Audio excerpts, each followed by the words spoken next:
So napakaganda nitong toolbox ko ngayon, no. Nagpalit na ako kasi matagal ko na yung nagagamit yung toolbox ko. So kagandahan nitong toolbox na to ay wala siyang sharp edges katulad ng ibang toolbox, no. So deli ang tatak nito. So pag umorder ka, ganito yung packaging makikita mo, no.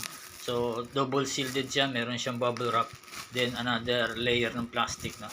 So itong toolbox na to, binasa ko yung details sa seller. So PP plastic siya kung tawagin, no.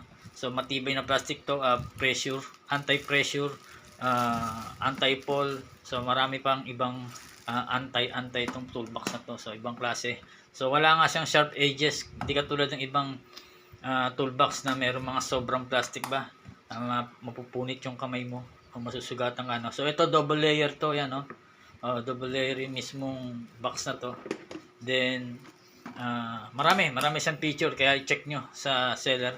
So i-click nyo lang dyan yung yellow basket, pupunta kayo doon sa seller. Then madaling kausap yung seller na to, legit. So click nyo lang dyan yung yellow basket.